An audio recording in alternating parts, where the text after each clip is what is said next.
Back in 2015, there was a car accident.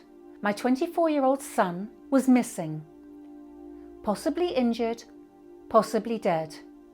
Outwardly, I was calm. Inwardly, I was freaking out. Together as a family, we were beside ourselves, overwhelmed by terror, confusion, and anger. I battled to contain myself. That was my son. My son. I can tell you, I was beyond terrified. I could hardly contain my thoughts, let alone everyone else vocalizing theirs. The fear, the hysteria, the anger, and the panic. I just couldn't cope. I knew that I had to get out. Right there and then, I had to leave, and that's what I did. I can remember it as if it were yesterday.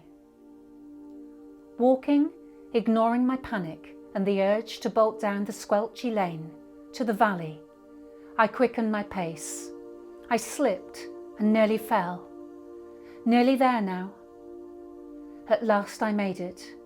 Thank goodness there's no one else here. Alone, I can face the waves of terror, the pain and the love building inside me. Frightened to let go, terrified that I'd break. It started, somewhat quietly to begin with. As the force behind my emotions rise, my heart surges, my pulse races, my breath noisy, I flash hot and cold. This is it. Starting at my heart, it sweeps across my body. I cry, louder and louder, a crescendo of pain, tears flooding my face, from my eyes, from my nose, gasping for breath. Shoulders rising and falling in turn. On and on, unable to stop. Overwhelmed, my legs and knees buckle. I fall, aware only of the coldness of the mud and the reverberating noise. On and on until I was aware of a thought.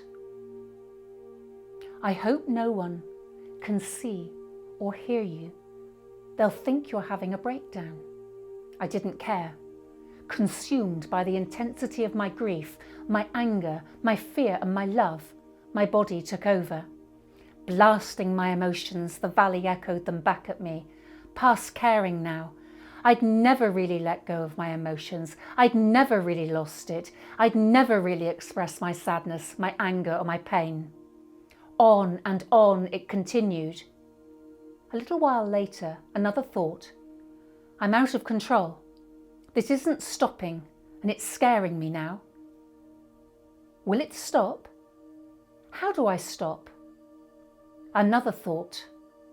Dawn, do your thoughts create your feelings and reactions? Yes, I immediately internally responded. Are you sure about that? Oh, I'm absolutely sure. Are your thoughts creating your feelings and reactions right now? Yes. How do you know those thoughts are absolutely true? The truth was that I didn't know if they were true. He could be okay. Another thought. Dawn, how would you feel or act without those thoughts? In an instant, something changed inside of me.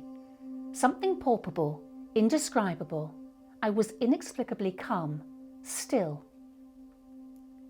Back at home, the stillness stayed. Nearly 48 hours later, a call. He was safe and well, and today that stillness remains. Sometimes we do this, don't we? Staying in stressful situations, feeling obliged to support, carry or hold other people's stress, fear and anger. We put their needs before ours. We suffer and continue to hold that space because we just don't know what else to do. Have you ever found yourself so overwhelmed that you're buckling under the pressure of other people's stress, pain or grief? Under other people's anger, frustration and needs? Do you put their needs first and yours second? I used to. But you know, something permanently changed that day. And the way that I deal with stress is completely different.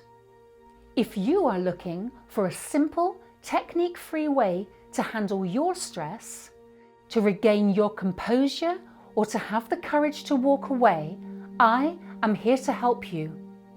If you need help proving that you are not what other people think you are, what you think you are, I can support your healing journey. You see, these days, I teach others how to pay attention to their needs first, to focus on doing what it takes, to cheerlead them all the way.